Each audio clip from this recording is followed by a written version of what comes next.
Hi, my name is Elias Mercer, and I can tell you the exact second my marriage died. It wasn't in a lawyer's office or in some screaming match at 2 a.m. It was on a rooftop in Seattle, under strings of rented lights, with a champagne flute shaking in my hand while my wife turned me into a punchline.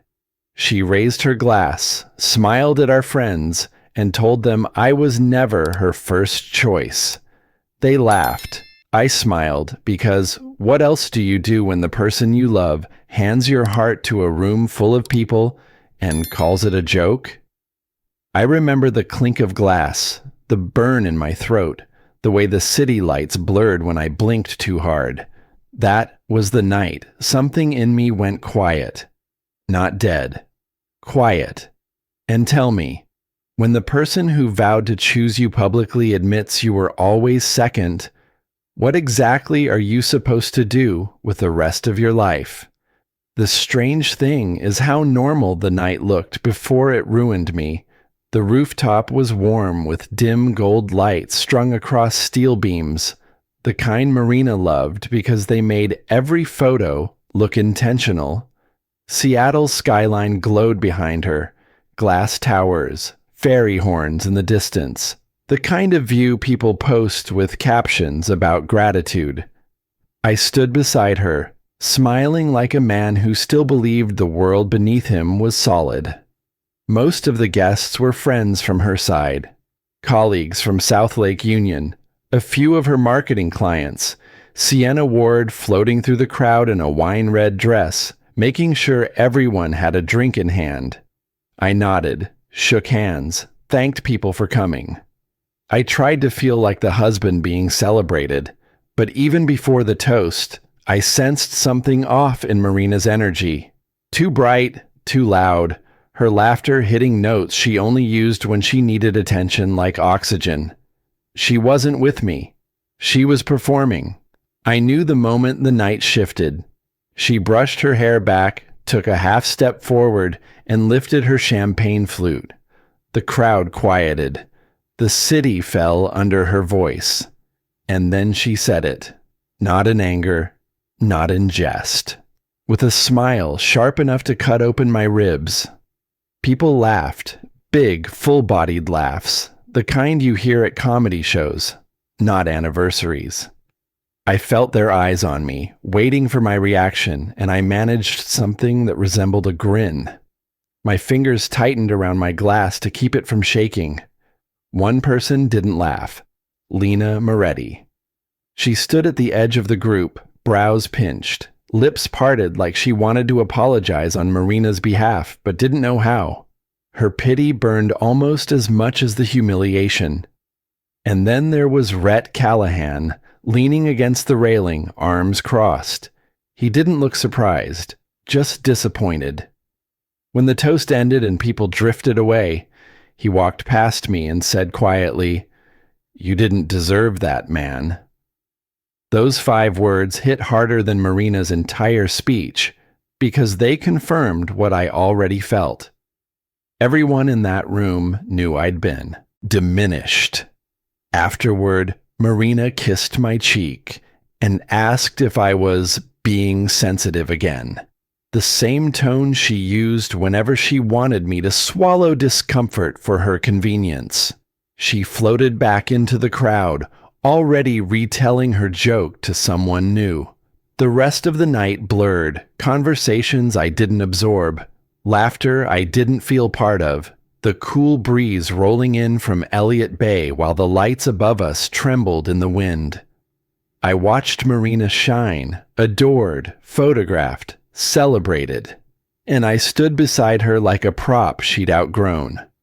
When we finally got home, she kicked off her heels, tossed her clutch onto the couch, and asked if I was really still thinking about that toast. I told her I was fine. She didn't notice the crack in my voice.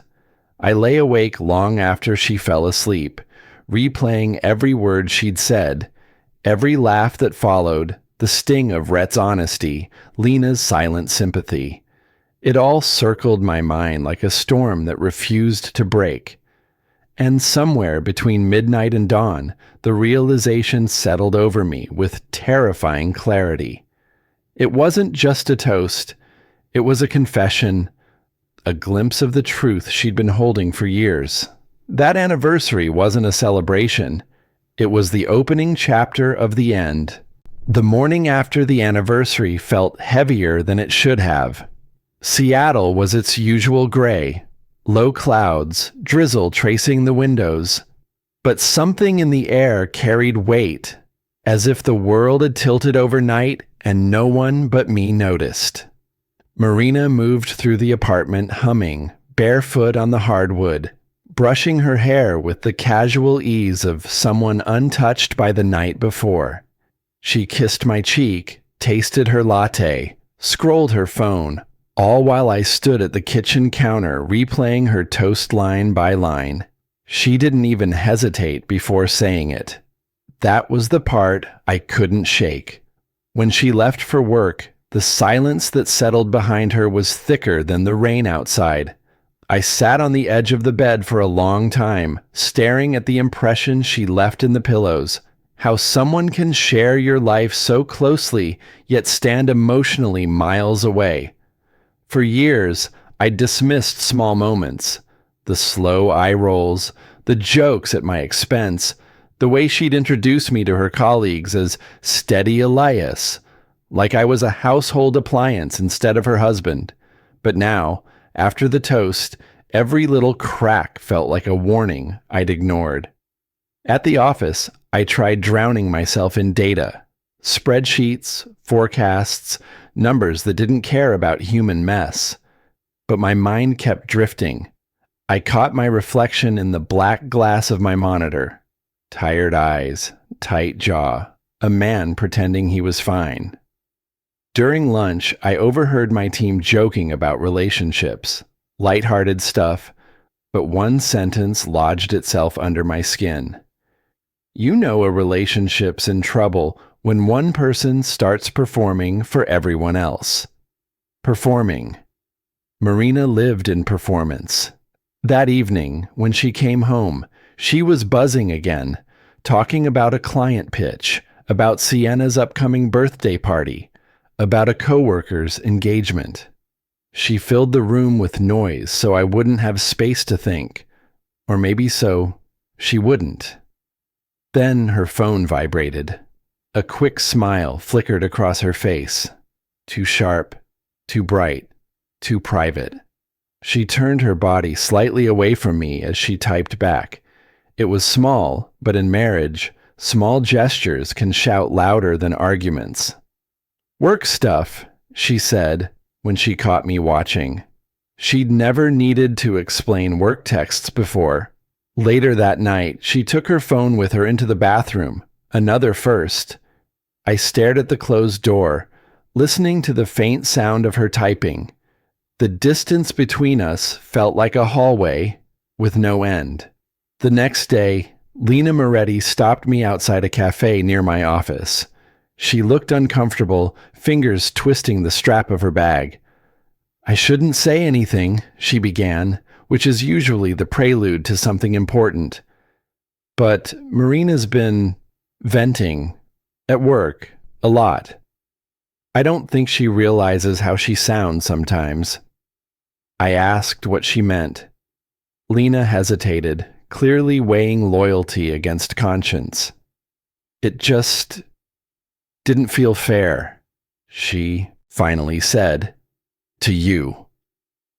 Those two words, to you, hit like a cold wave, because it meant other people had noticed what I'd been trying so hard not to see. On the walk home, Seattle's drizzle turned to a steady rain, the kind that buries sound and forces you inward. I moved through it quietly, letting the pieces click together. The toast, the secrets, the distance, the private smiles, Lena's guilt. By the time I reached our building, one truth had settled so deeply in my chest it felt immovable. Marina's toast wasn't a slip. It was who she really was when she stopped pretending to love me. And once you see who someone actually is, you can't unsee it. That night, lying beside her again, I felt a familiar ache spreading through my ribs, a mix of loss, humiliation, and something new. Something cold and steady. The beginning of suspicion. The beginning of clarity. Or maybe the beginning of the end I'd been refusing to name. I didn't go looking for proof that morning.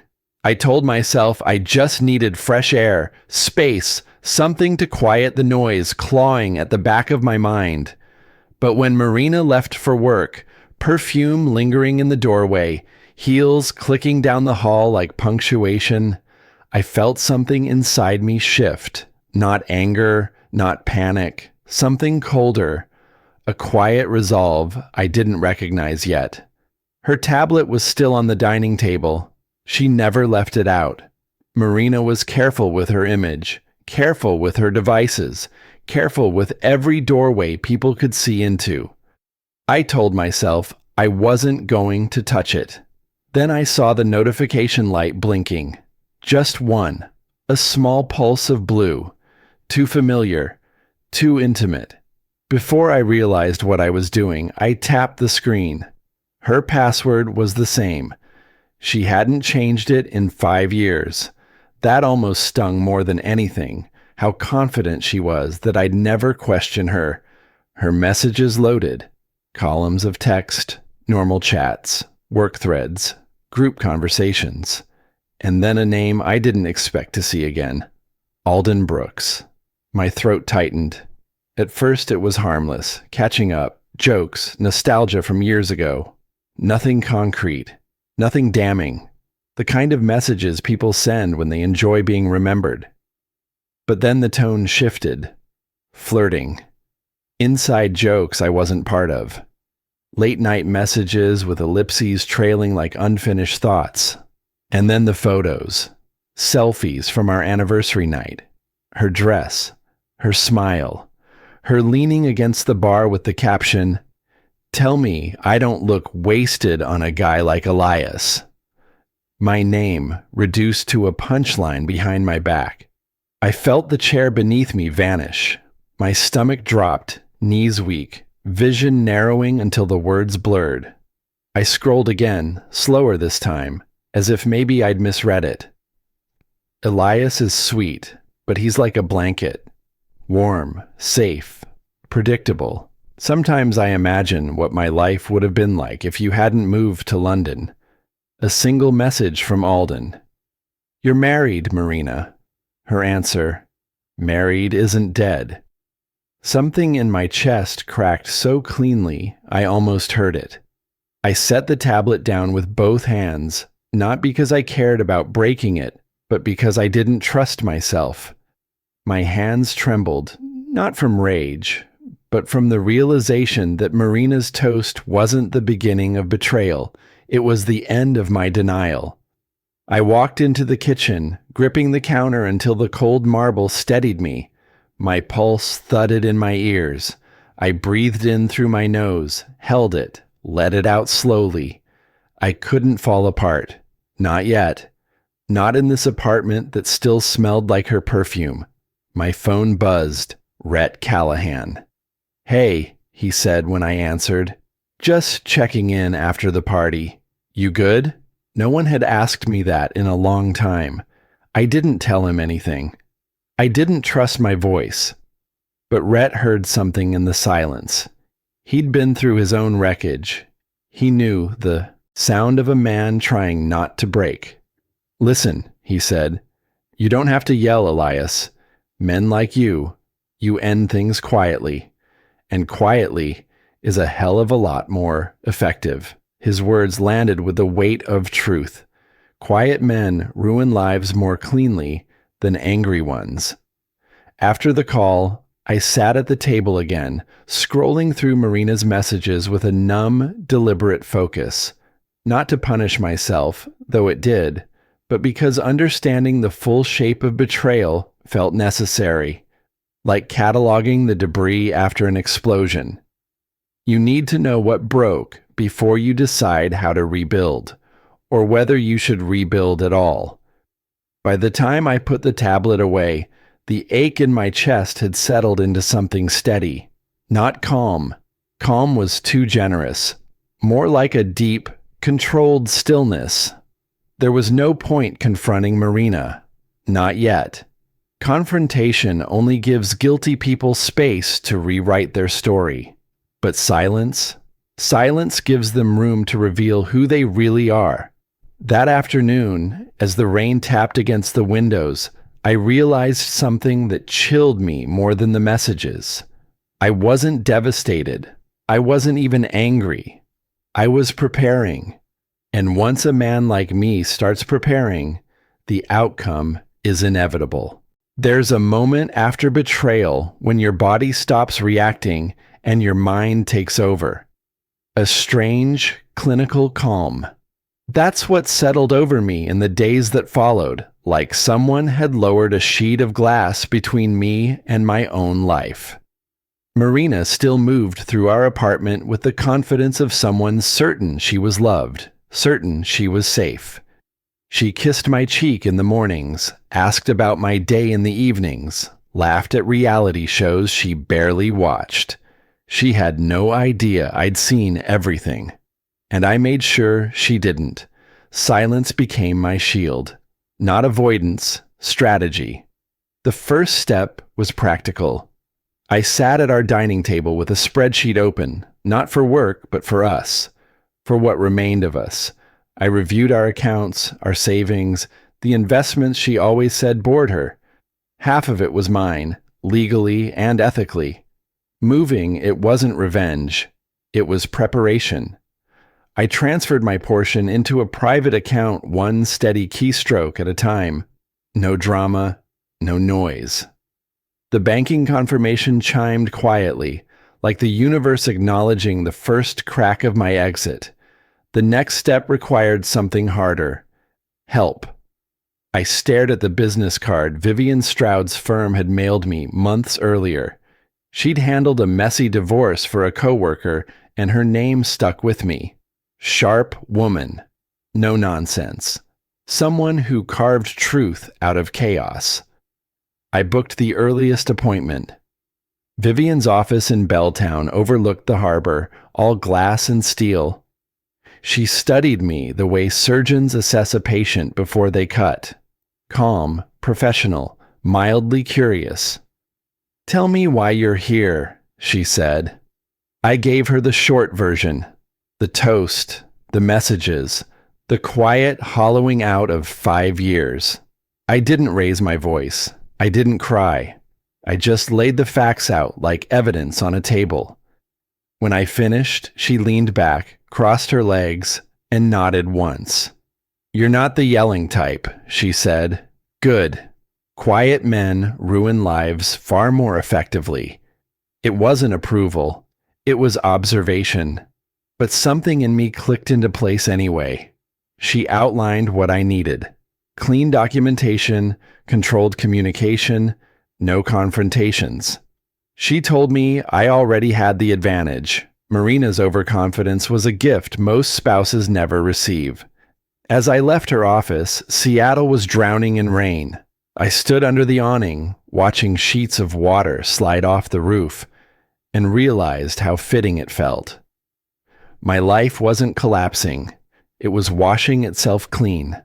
The last piece of preparation came unexpectedly. I reached out to Caleb Rowan, a friend from college who made freelance videos. We hadn't talked in months, but he answered on the second ring. "What's up, man? You sound different."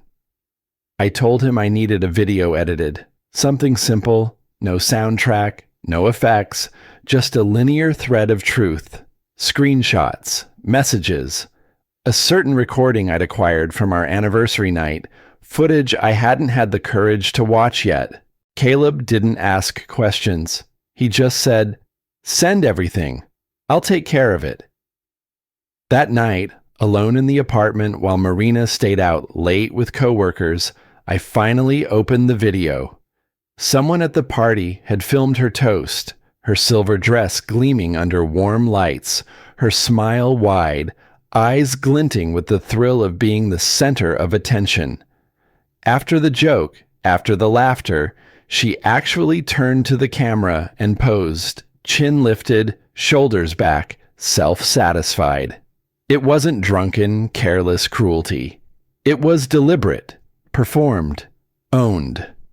I closed the laptop gently because anything else would have broken it. That was the moment I knew the truth with bone-deep certainty. I wasn't planning revenge. I was planning freedom. And freedom, I'd learned, requires precision. So I sat there, listening to the apartment echo with her absence, and felt no rage, no tears, just the heavy, steady patience of a man who finally understands the difference between love and attachment. She thought I was quiet because I was hurt. She had no idea I was quiet because I was building. And when a quiet man starts building, the ending is already written. 2 weeks after the anniversary, the city felt sharper, colder in a way that had nothing to do with weather. Seattle winters have a way of getting into your bones, but this wasn't that. This was something internal, a quiet tightening, a readiness. Sienna Ward's birthday invitation arrived on a Thursday evening, slipped casually into our mailbox along with bills and coupons. Marina opened it at the kitchen counter, her eyes brightening in a way I hadn't seen directed at me in months. "Oh, good," she said. "You'll come with me, right? It'll be weird if you don't." Interesting choice of words. Not, "I want you there." Just, "It'll be weird." She set the card down as if the matter were settled. I picked it up, traced the embossed lettering, the rooftop venue listed in neat serif font. Same part of downtown, same skyline view. Fitting. Circles always seem to close where they begin. I didn't answer right away. Marina didn't push. That alone told me she wasn't afraid of losing me.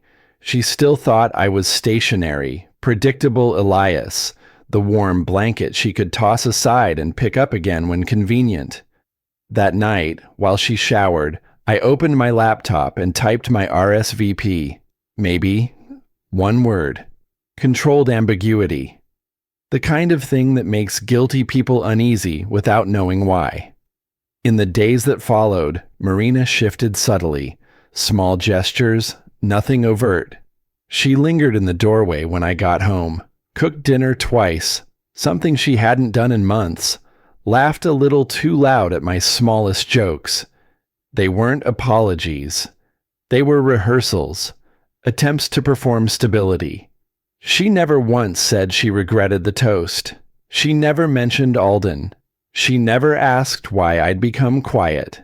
Instead, she acted as if silence were something I'd eventually get over, the way she always had. I didn't get over it. I got sharper. Caleb sent me the near final cut of the video one rainy afternoon. I waited until Marina left for a Pilates class before opening it. The file loaded, the screen went black, then footage flickered to life. No music, no transitions, just truth. Marina at the anniversary, her voice, her joke, her triumphant little pose after the laughter.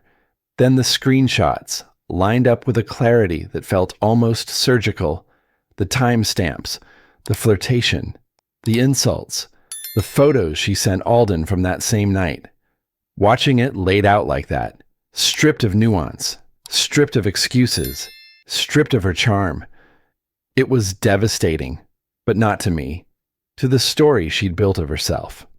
I sent Caleb a message. "Perfect. Don't change a thing." He replied a minute later. "You good?"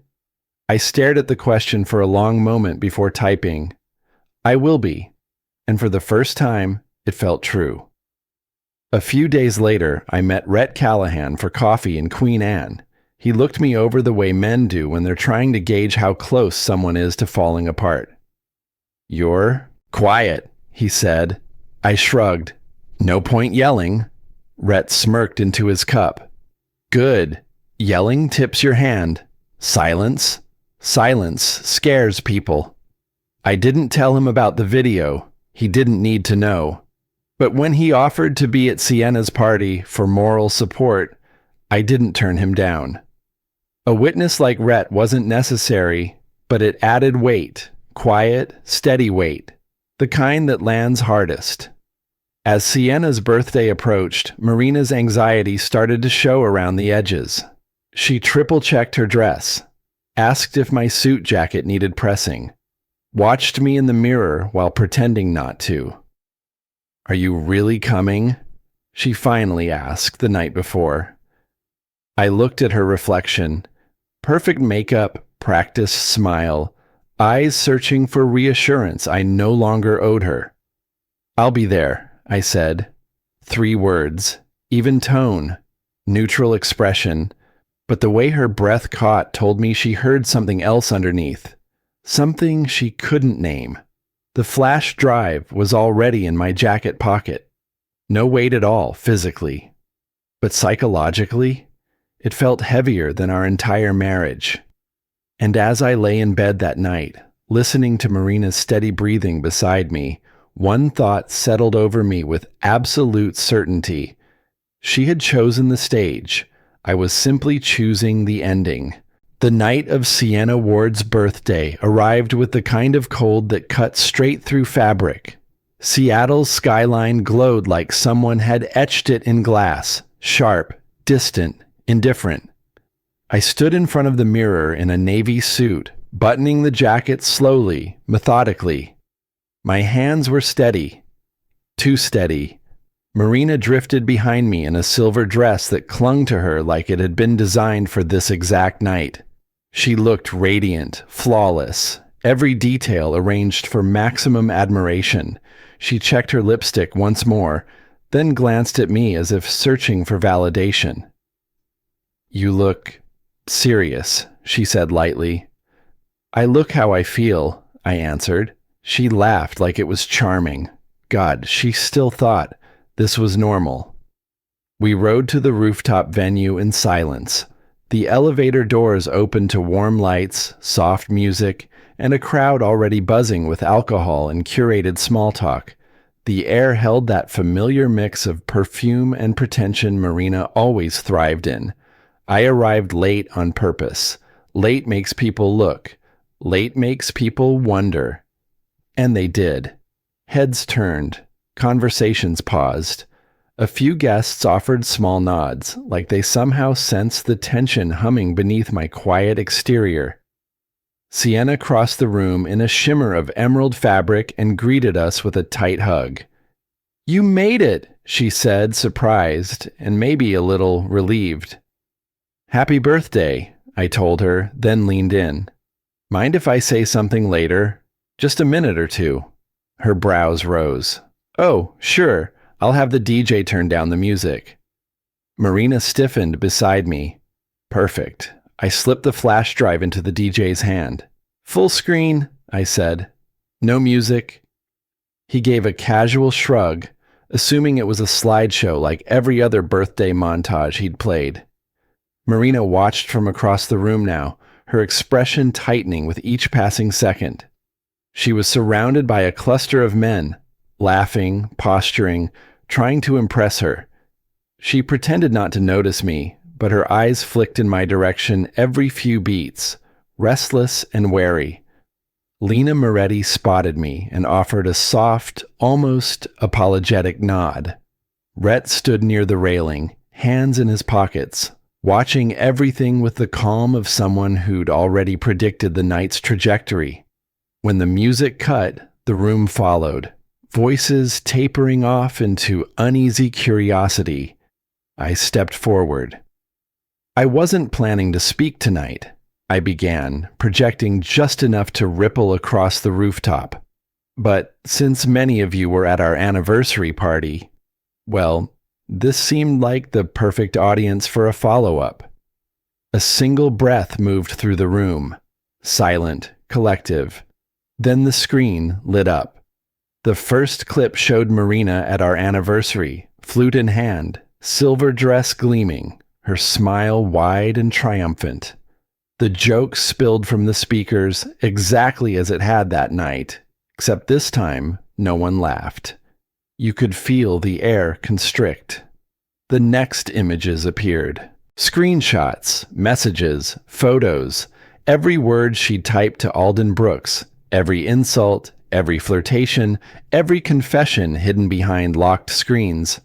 My name appeared on the screen more times than I expected, rarely kindly. Marina went still. Not frozen, petrified. Lena whispered, "Marina, no." Rhett exhaled a low, unsurprised, "She did this to herself." The crowd shifted in uncomfortable waves. Someone coughed. Someone else muttered, "Holy hell."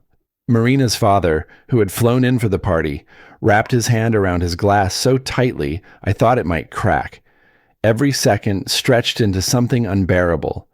And yet I felt oddly detached, like watching a building collapse from the safety of distance. When the final screenshot faded, the rooftop was silent except for the wind moving across the water.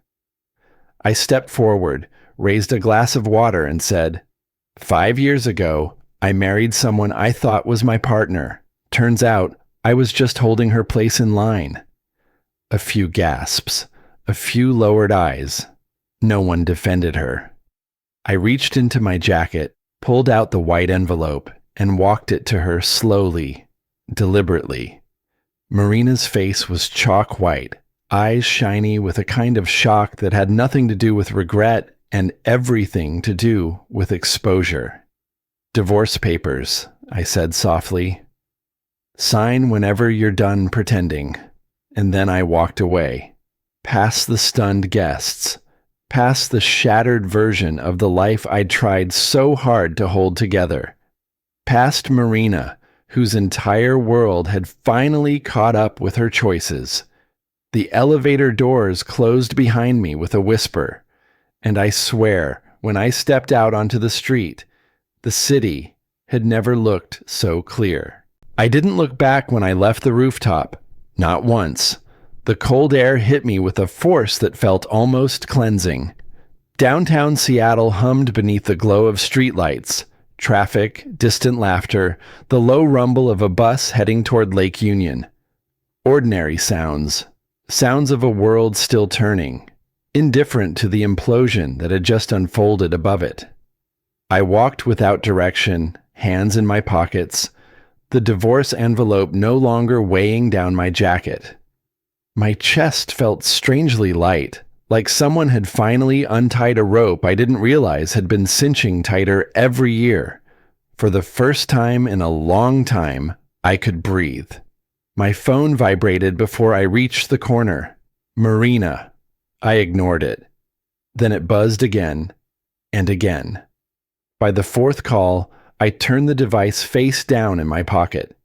I wasn't ready to hear her voice. Not the panic, not the justifications, not the sudden scramble to rewrite what she'd done. Tonight wasn't about her reaction. It was about my release. The moment I stepped into our apartment, the silence felt different than it ever had. Not lonely, not tense, just mine. I set my keys down, unbuttoned my jacket, hung it carefully in the closet like I was closing a chapter. I poured a glass of water, sat at the edge of the couch, and waited to feel something dramatic. Rage, grief, vindication. But what washed over me was quieter. A deep, steady exhale. I slept that night without waking once. By morning, Marina's restraint had vanished. My phone was flooded. Voicemails, texts, missed calls stacked like a wall of noise. The messages came in waves. How could you do that? You humiliated me. It wasn't as bad as you made it look. You twisted things. Then the tone shifted. We both said things we didn't mean. I was nervous. You know I ramble when I'm stressed. Not a single apology. Not one. She wasn't sorry she hurt me. She was sorry the room saw who she really was. I made coffee, scrolled through the messages without responding, and set the phone aside. The morning sunlight hit the counter, bright and indifferent, warming the steam rising from my cup. The world outside felt clearer, more focused. Around noon, she called again. I let it ring, Then the texts turned frantic. I didn't want to lose you. We can fix this. Please call me. We need to talk like adults. That last part almost made me laugh. Adults don't hide affairs behind locked screens and weaponize jokes in front of friends. Late that afternoon, a final message arrived. Alden isn't answering me. I didn't reply, but the truth dropped neatly into place. He wasn't interested in a divorced woman stripped of the thrill of secrecy. He had already been moving on. She was discovering that she'd gambled the wrong thing with the wrong man. Not my concern anymore. I spent the rest of the day doing something simple: cleaning, folding laundry, taking out recycling, wiping down counters. It felt symbolic, like I was clearing the residue of a life I no longer wanted to carry. When night fell, I sat by the window overlooking Capitol Hill, watching headlights slide through rain-soaked streets. I felt calm. Tired, but calm. The kind of tired you feel after running farther than you thought you could. The kind of calm that follows finally stopping. I wasn't proud of what I'd done at that rooftop party, but I wasn't ashamed either. I'd given Marina the truth, not embellished, not exaggerated, just revealed. And truth, when shown to the wrong person, can be the cruelest mirror. As I sat there, listening to the soft hum of the city drifting through the glass, only one question lingered, not about Marina, not about Alden, not even about the future. Just this: why had it taken me 5 years to walk away from someone who had been trying to make me small from the moment she met me? The answer was uncomfortable, but necessary, because I'd loved her. Because I'd believed in us. Because I hadn't realized, until that rooftop toast, that the marriage I was fighting for had already ended. Tonight, though, something new began. And for the first time in years, the silence in my home felt like freedom, not failure. The days after the rooftop reckoning unfolded the way winter storms do in Seattle. Quiet at first, then relentless. The kind of weather that seeps into the cracks of old buildings and old wounds. I woke each morning to a phone buzzing across the nightstand, vibrating like a trapped insect. Marina's messages didn't stop. They only evolved. At first, outrage. You blindsided me. You made everyone think the worst. You humiliated me, Elias. As if humiliation hadn't been her weapon of choice for years. Then came revisionism. You know I exaggerate when I'm nervous. It was just venting. You twisted the story. Not one word of ownership. Not one breath of remorse. Next came fear, raw and desperate. Please talk to me. We can fix this. I didn't want to lose you. But even in her panic, even in her unraveling, she never once typed the words, "I'm sorry." Because Marina Hale didn't apologize. She rebranded. I read the messages, but didn't reply. Silence wasn't revenge. It was a boundary, one she'd never taken seriously until now. A few days later, I ran into Lena Moretti outside the coffee shop on Queen Anne, where she sometimes worked on her design projects. She looked at me with that soft, complicated expression, part sympathy, part guilt, part relief that the truth was finally unwrapped. "She's not doing well," Lena said. "I figured," I replied. "She keeps saying you made it look worse than it was." Lena hesitated. "But honestly, you didn't have to make anything look worse. It was already bad." I appreciated her candor, the way she didn't try to cushion the truth. "She'll eventually tell herself a story she can live with," Lena added. "People like Marina always do." I nodded. I knew she was right. Before we parted, Lena touched my arm gently. "For what it's worth. I'm glad you stopped letting her shrink you."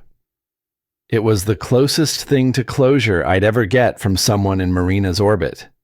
That same afternoon, I met Rhett Callahan for another coffee. He sat across from me, assessing the quiet in my posture. "You holding up?" he asked. "I'm fine," he smirked. "You're better than fine. You're free." I didn't argue. Not because I believed him fully yet, but because some part of me recognized freedom often starts as unfamiliar emptiness. Rhett stirred his coffee slowly, then said, "Most guys swallow crap for years, just to keep the peace. You told the truth. That takes guts." I didn't feel brave. I felt steady. And steadiness, I was learning, was its own kind of courage. Before he left, he clapped me on the shoulder. "She's not your problem anymore. Let her sit in it."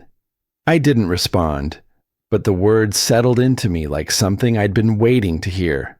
1 week passed, then 2.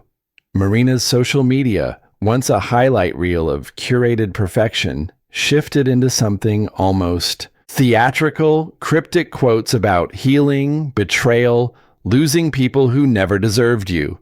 Photos of sunsets, latte art, gym mirrors. She wasn't healing, she was performing healing. Alden Brooks, predictably, vanished.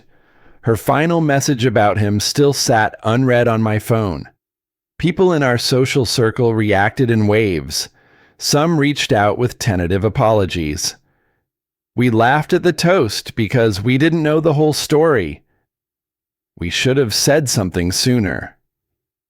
Others admitted they'd always sensed something off about Marina's need for attention. One of her cousins, a guy I barely knew, sent me a message that read simply, "Legendary move. Respect." I didn't feel legendary, but I couldn't deny the strange, grounded calm settling over me. One evening, I drove to Lake Union and parked near the water.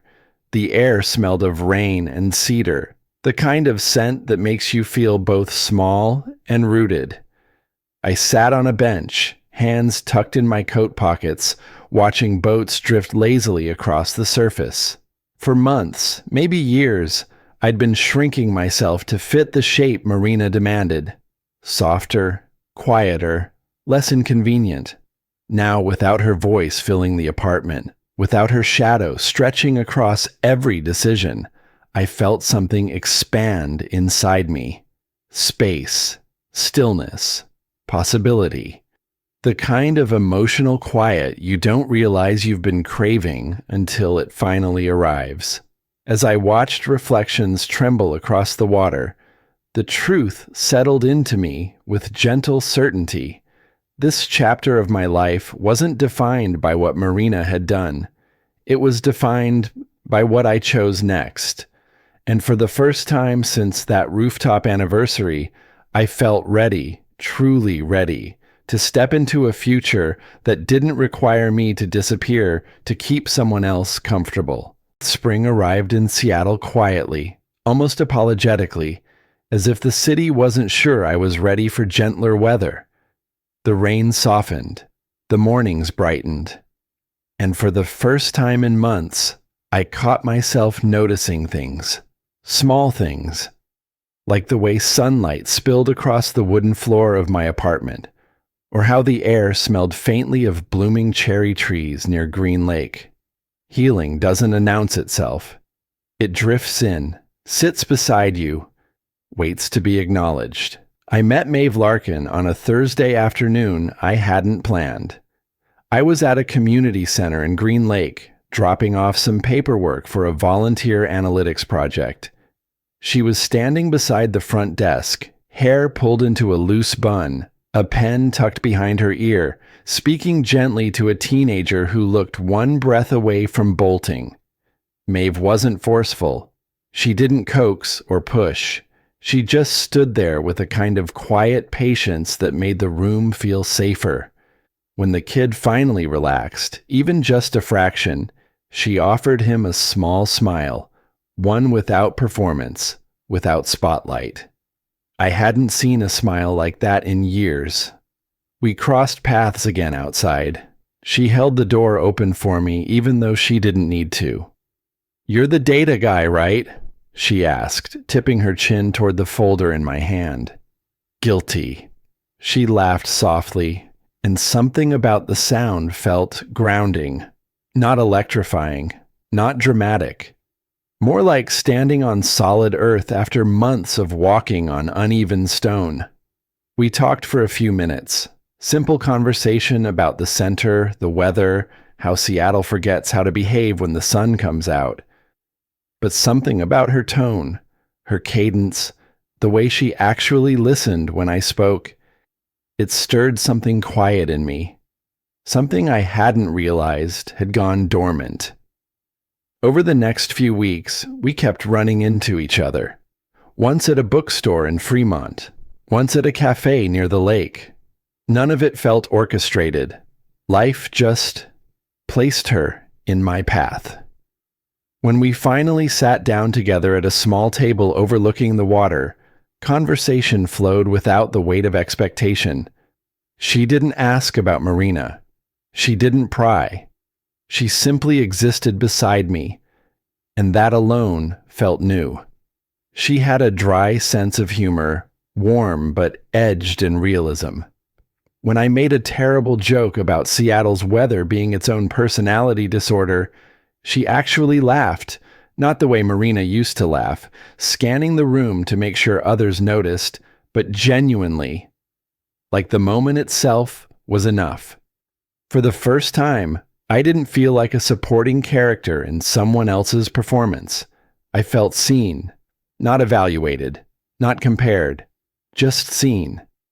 The divorce papers arrived a week later. A plain courier envelope sat on my doorstep when I got home from work. No note, no explanation, no last plea. Just a signature on the final page, clean and detached, like Marina wanted to erase the emotional evidence as efficiently as possible. I didn't open the envelope right away. I carried it inside, set it on the kitchen island, and stared at it for a long moment. There was no satisfaction in it, no swelling of triumph, no bitterness rising in my throat, only a calm, almost gentle understanding. It was over. Not because I had exposed her, not because she finally accepted the truth, but because I had stepped out of the wreckage and kept walking.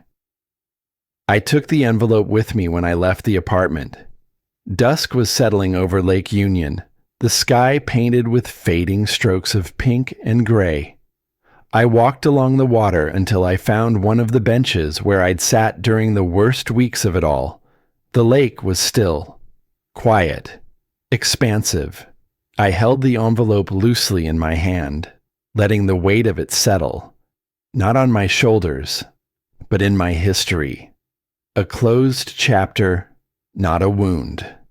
I thought about Marina's toast again, the words, the laughter, the sharp glint in her eyes when she enjoyed the room's reaction more than she cared about my dignity. For months, I'd replayed that moment like a punishment, but sitting there, listening to distant boat horns echo across the water, something shifted. The moment that broke me had also freed me. If Marina hadn't lifted that glass, if she hadn't exposed the truth she'd been burying under charm and performance, I might have stayed. I might have kept shrinking myself to fit the mold she preferred, smaller, quieter, easier to display. I might have wasted another 5 years. Instead, I was here, breathing, simpler, steadier, whole. I looked out at the lake one last time and let the thought settle completely. Sometimes the thing that hurts you most is the only thing strong enough to push you toward the life you were meant to have. And for the first time since everything fell apart, the question that lingered wasn't why did this happen to me? It was something far quieter, far more honest. What comes next?